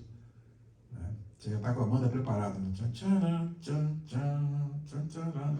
está com a banda preparada. Mas ele diz: por isso não levantarei a minha mão contra ti. Davi deu essa garantia e provou que ele teve oportunidade e passou dele essa oportunidade. Pergunta de número 6. Com que animal e com que inseto Davi se comparou perante Saul, a quem ele evocou para que julgasse aquela causa e o livrasse da mão de Saul? Os versículos 14 e 15. Os versículos 14 e 15. Contra quem saiu o rei de Israel? Agora ele vai e coloca Saul na sua posição. Vamos ver. Contra quem saiu o rei de Israel? Ou seja, quem sou eu? A quem está perseguindo? A um cão morto? Quem que vai perseguir um cão morto? Ou seja, ele é inofensivo. Está morto. Pode ser um leão morto também, inofensivo. Então Davi se coloca ali. Eu sou um cão morto. Tive a oportunidade de te matar, fiz alguma coisa? Não, eu sou como um cão morto. Não faz mal a ninguém. Só tem que enterrar e jogar fora, não tem condição. Ele desce mais ainda, né? O Davi desce, né, na posição de cão, e depois ele desce. Há uma pulga? Você está procurando o quê? Um cão morto. Uma pulga. Correndo atrás de uma pulga. Os inimigos mesmo estão ao redor, e ele está ali atrás daquela pulga. Ele mata lá os filisteus, vence os filisteus, mas daqui a pouco ele vai atrás de quem? Da pulga, do cão morto. Inofensivo. O que uma pulga pode fazer? Qual é o perigo de morte que ela pode, né, infligir ali? Então, vejam bem que ele vai evocar algo que é o mais perigoso. O Senhor seja juiz e nos julgue. Considere ele a minha causa e a sustente. Que ele me julgue, livrando-me de tuas mãos. Aí, nesse caso específico, aí o problema foi colocado na mão de quem?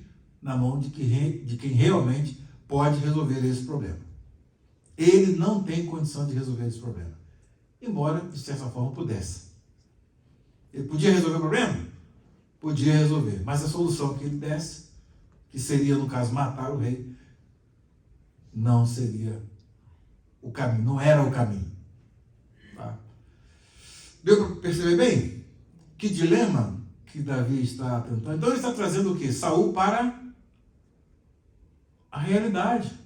Um choque de realidade dele. Você está perseguindo um cão morto, você está perseguindo uma pulga. Para pensar. Se eu quisesse fazer mal aqui, olha a prova aqui, eu tive ali, ó, pertinho. Podia ter examinado. E os meus homens estavam, era só eu falar, eles iam te destroçar ali dentro. Não ia sobrar nada. E, no entanto, eu os impedi de fazer, e eu não vou levantar nunca minha mão contra ti. Isso aí está passando a prova, né? Ele desceu ao nível do cão e da pulga, do cachorro e da pulga. Fez igual a mulher, né? Aquela mulher, Ciro Fenícia, né? É Ciro Fenícia? Que Jesus chegou, não é lícito tirar o pão a mulher cananeia? Não, é cananeia, né? É cananeia. Não é lícito tirar o pão dos filhos e lançar aos cachorrinhos. Assim, Senhor, mas os cachorrinhos também comem das migalhas que caem na mesa de seu pai. Ó, mulher, grande é a tua fé, hein? E passou. Falando isso, o Senhor me deu um hino aí com nesse capítulo aí, e até hoje nós nos ensaiamos, né? Por que o Senhor não dá mais hino? Né? Não dá mais porque não ensaia. Na Engenheiro Pedreira, meu amigo, o Senhor me deu hino, era no mesmo dia, o pessoal nem dormia. Não, hoje a gente tem que ensaiar, já vamos cantar o hino. Aqui vocês são muito atarefados, né? Vocês trabalham muito, né? Vocês querem ficar em casa para poder ensaiar os hinos? O Senhor vai arrumar um jeito de vocês ficarem em casa, aí vocês vão ter tempo para arrumar os hinos. Já está ficando? Eu estava conversando. Gente que o Senhor mandou,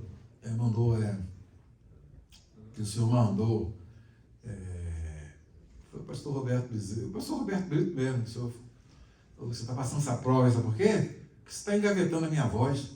Minha voz? Eu não sou profeta nem nada. Mas os hinos que eu te dei. coisa que era para estar alegrando o povo de Deus. Você viu hoje, quando cantamos aqui, o que aconteceu? O Senhor visitando o nosso coração, porque de onde ungido vieram essas letras desses hinos? Do trono de Deus, vem de Deus. Então, se a gente não dá o valor, aí vai, engaveta, aí vem a prova, vem a dificuldade. E, mas por que eu estou passando por essa prova? Está tudo engavetado. E aí não vem mais um. Por quê? Porque os que davam tudo para o esquecimento, então nós temos que trabalhar isso aí. Vamos corrigir? Amém. A gente não vai ficar no remorso, não. Né? Vamos corrigir, tem que ser arrependimento de verdade. Né? Vamos ir mesmo fazer o que é certo. A gente sabe, vamos, nada de remorso.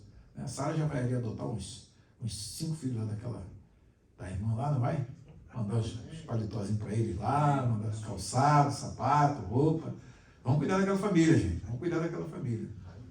Né? Só me deu só 3 filhos, então vou pegar mais uns 5 lá para mim, uns 3. Aí ele pode escolher quantos quer. Né? E vamos cuidar deles, que aí a bênção é nossa, o galardão é nosso. Né? Vamos cuidar.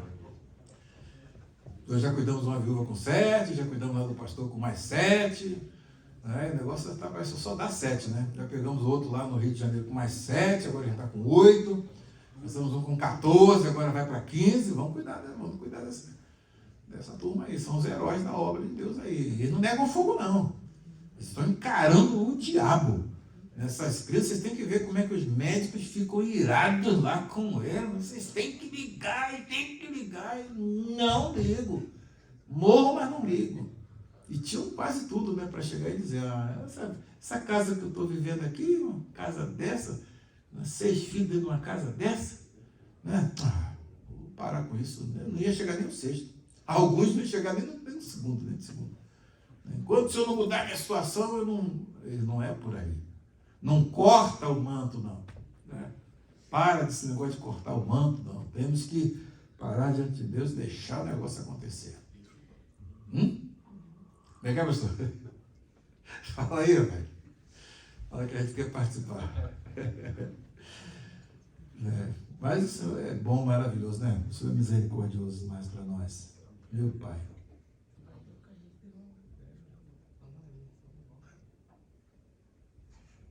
Pergunta 7. O que Saul fez quando ouviu e conheceu a voz de Davi? O que ele reconheceu que Deus tinha feito? E o que Saul disse que Davi era mais do que ele?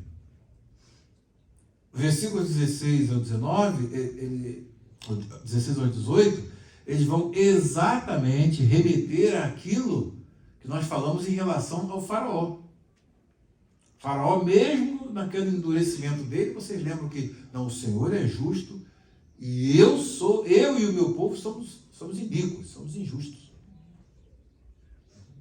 Reconheceu. E agora, vejam bem, de versículo 16 ao 18, o que o Saul diz para Davi. Quando ele fala isso, e chama ele de pai, e tudo assim, né, de modo bem terno, conversa com ele, tenta tirá-lo daquela situação que ele estava, ajudando. Davi estava ajudando. Ele falou, o que eu podia te matar? O que eu fiz? Não, eu te poupei. Meus homens queriam acabar contigo. Eu não deixei. Então, acorda aí, volta. Pelo Davi falar dessas palavras, Saul perguntou, é você, meu filho Davi? Agora é o Saul normal. É o Saul normal. Tá? Saiu da paralaxe, agora está na realidade. E chorou em alta voz. A palavra caiu dentro dele. Né? Meu pai, olha isso, olha aquilo. Aí ele, é você, meu filho Davi? E chorou em alta voz. Abriu a boca a chorar. Você é mais justo do que eu. Veja, é uma coisa muito, muito interessante aqui, né?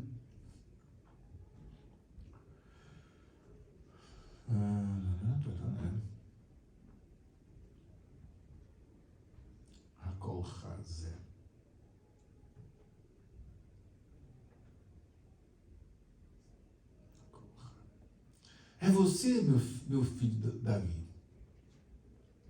E chorou em alta voz, você é mais justo do que eu.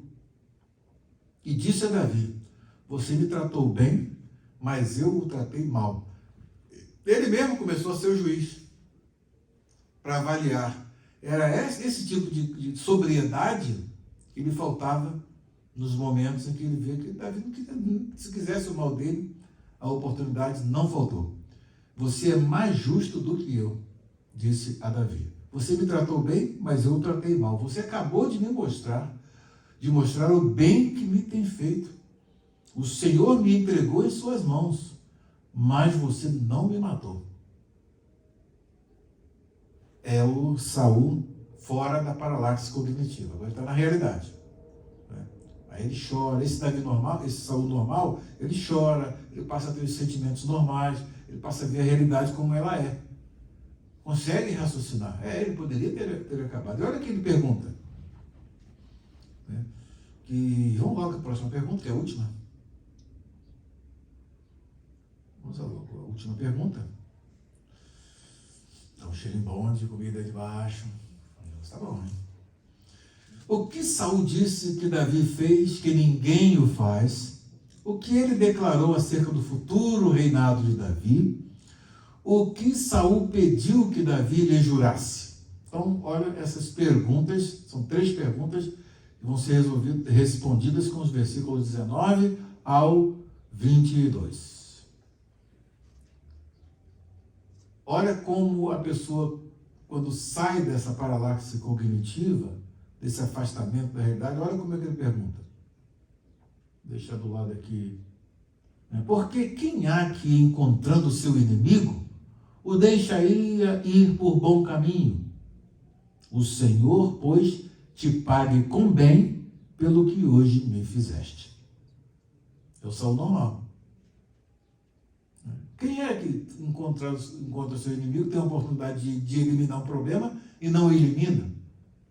Isso é um mal ou um bem? Ele quer bem ou mal a essa pessoa? Quer o bem. Aí Saul agora está fora da paralaxe. Agora essa bênção aqui, ela funciona. Essa aqui funciona. Né? Ele diz: o Senhor, pois, te pague com bem pelo que hoje me fizeste. O Senhor o recompense com o bem pelo modo como você me tratou hoje. Agora tenho certeza que você será rei. É o Saul normal. É uma realidade difícil de ele reconhecer, mas normal ele teve de reconhecer. E tem mais, ele diz mais. Agora, pois, eis que bem sei que certamente hás de reinar. Um detalhe aqui, esse certamente, no verbo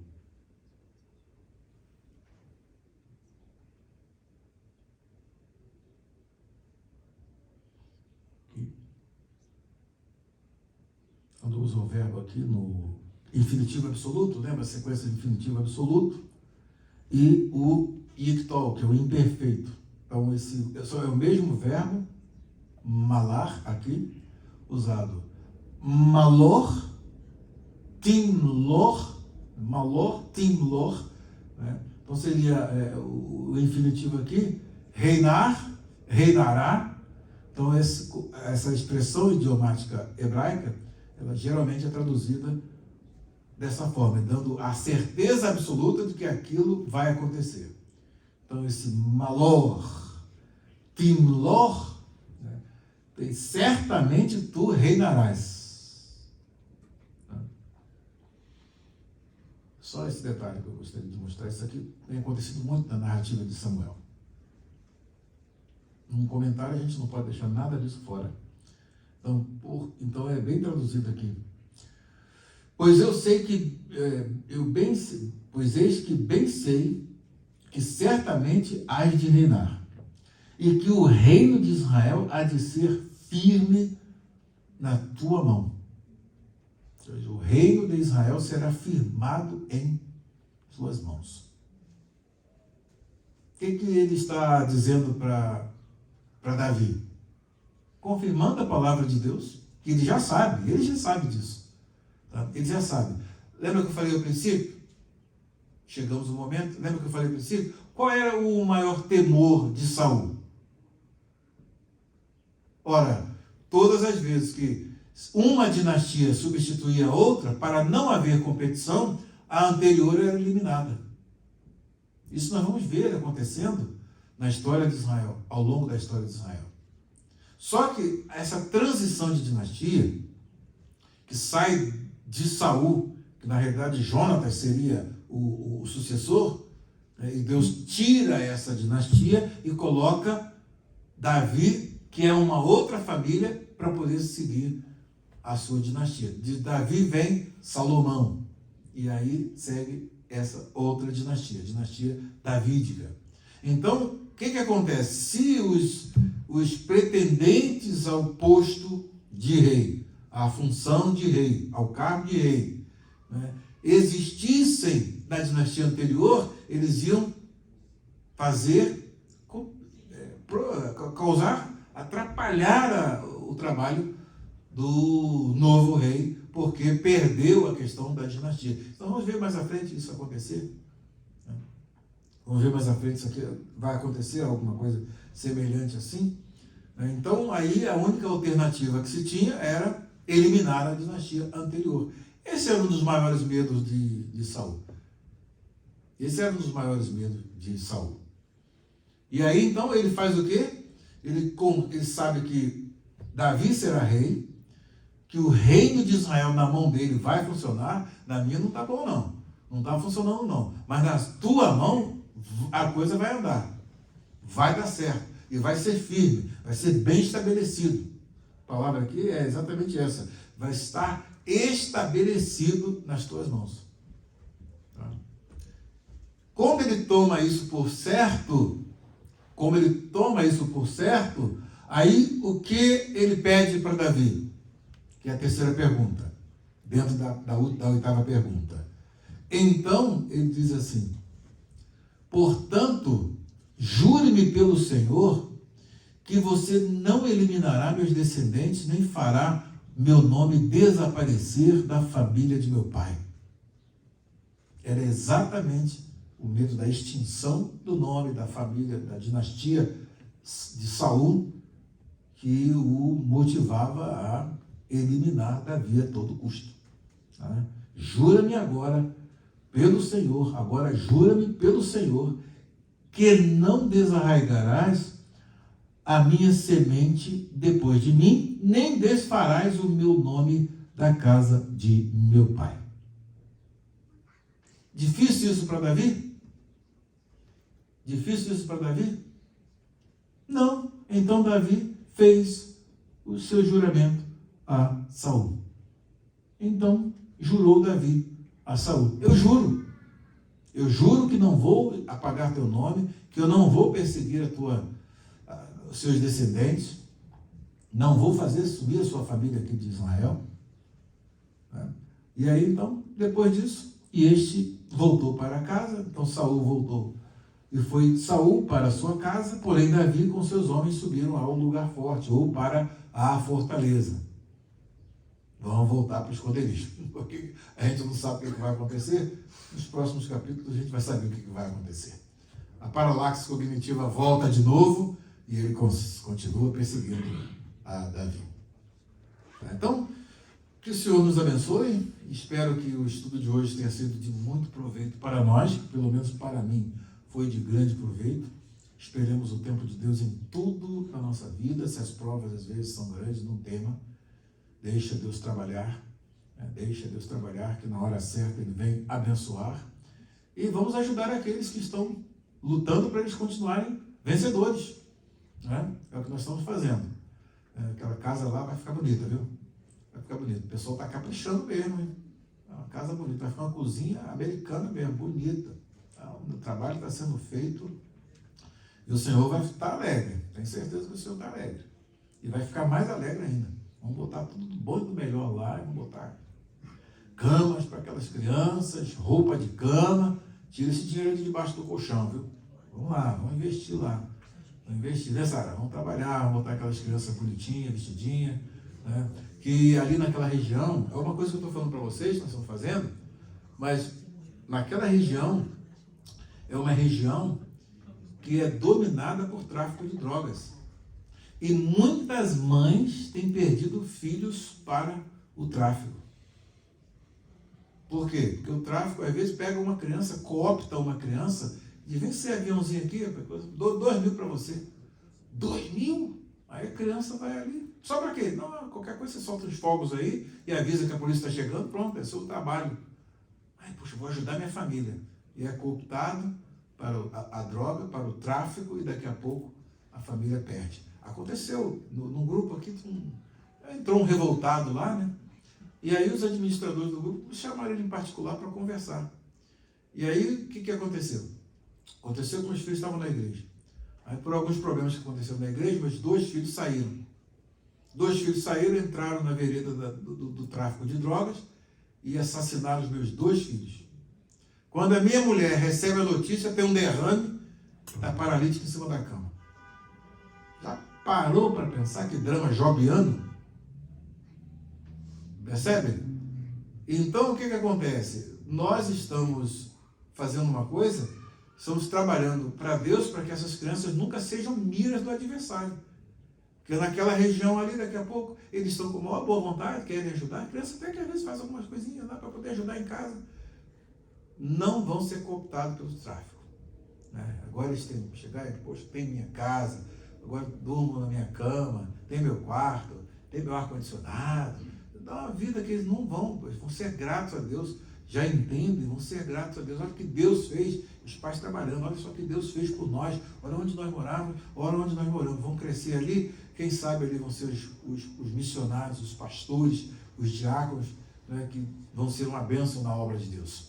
Então nós estamos trabalhando para Deus, trabalhando com Deus, para que essas crianças não sejam alvos, como muitos já foram. Nós temos na obra mesmo, muitos que foram cooptados, capturados pelo tráfico, e dão muita tristeza para os pais, outros morreram.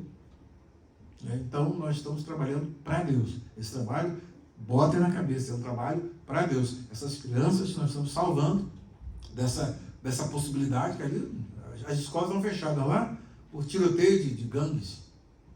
É um lugar perigoso demais. As escolas das crianças estão fechadas por causa de tiroteio de gangues. É um lugar perigoso. Então essas crianças veem uma possibilidade dessa aí, de esses caras oferecem dinheiro que para eles não é nada, aí elas vão, caem lá, daí a pouco cai uma criança, cai 2, cai 3, e o couro vai para as costas de quem? Nossa. É mais atraso para a obra de Deus. Então vamos tirar o atraso? Amém. Vamos botar a mão na obra, vamos fazer? Já estamos fazendo, né? Vamos fazer. Com amor, com prazer e com gratidão a Deus pelo que Ele tem feito por nós. Olha a condição que Ele nos deu para nós podermos ajudar. Imagine se você fosse aquela mãe e aquele pai. O que você gostaria que fosse feito para você? Esse é o ensinamento de Jesus. E o Senhor nos abençoe. Vamos para o nosso almoço e passamos a palavra ao nosso superintendente. Não é um intendente só, não. Ele é super. Então está acima dos intendentes normais. Deus nos abençoe. Amém.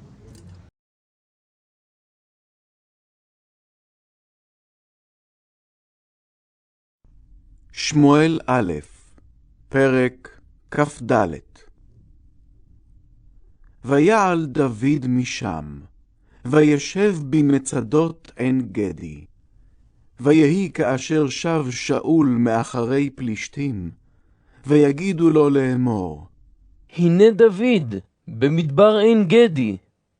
ויקח שאול 3,000 איש בחור מכל ישראל, וילך לבקש את דוד ואנשיו על פני צורי היעלים. ויבוא אל גדרות הצאן על הדרך, ושם מערה. ויבוא שאול להסך את רגליו, ודוד ואנשיו בירכתי המערה יושבים. ויאמרו אנשי דוד אליו, הנה היום, אשר אמר אדוני אליך, הנה אנוכי נותן את אויבך בידיך, ועשית לו כאשר ייטב בעיניך. ויקום דוד, ויכרות את כנף המעיל אשר לשאול בלט. ויהי אחרי כן, ויח לב דוד אותו, על אשר כרת את כנף אשר לשאול. ויאמר לאנשיו, חלילה לי מאדוני אם אעשה את הדבר הזה לאדוני, למשיח אדוני, לשלוח ידי בו, כי משיח אדוני הוא. וישסע דוד את אנשיו בדברים, ולא נתנם לקום אל שאול. ושאול קם מהמערה, וילך בדרך. ויקום דוד אחרי כן, ויצא מהמערה, ויקרא אחרי שאול לאמור, אדוני המלך! ויבט שאול אחריו, ויקוד דוד אפיים ארצה, וישתחו. ויאמר דוד לשאול, למה תשמע את דברי אדם לאמור? הנה דוד מבקש רעתך. הנה היום הזה ראו עיניך את אשר נתנך אדוני היום בידי במערה, ואמר להרגך, ותחוס עליך, ואומר, לא אשלח ידי באדוני, כי משיח אדוני הוא. ואבי, ראה, גם ראה את כנף מעילך בידי, כי בכורתי את כנף מעילך ולא הרגתיך. דע וראה, כי אין בידי רעה ופשע, ולא חטאתי לך. ואתה צודה את נפשי לקחת. ישפוט אדוני ביני וביניך, ונקמני אדוני ממך, וידי לא תהיה בך. כאשר יאמר משל הקדמוני, מרשעים יצא רשע, וידי לא תהיה בך. אחרי מי יצא מלך ישראל? אחרי מי אתה רודף? אחרי כלב מת? אחרי פרעוש אחד? והיה אדוני לדיין, ושפט ביני וביניך. וירא וירב את ריבי, וישפטני מידיך. ויהי ככלות דוד לדבר את הדברים האלה אל שאול, ויאמר שאול, הקולך זה, בני דוד? וישא שאול קולו, ויבק. ויאמר אל דוד, צדיק אתה ממני, כי אתה גמלתני הטובה, ואני גמלתיך הרעה. ואתה הגדת היום את אשר עשית איתי טובה, את אשר סגרני אדוני בידך, ולא הרגתני. וכי ימצא איש את אויבו ושילחו בדרך טובה? ואדוני ישלמך טובה תחת היום הזה אשר עשית לי.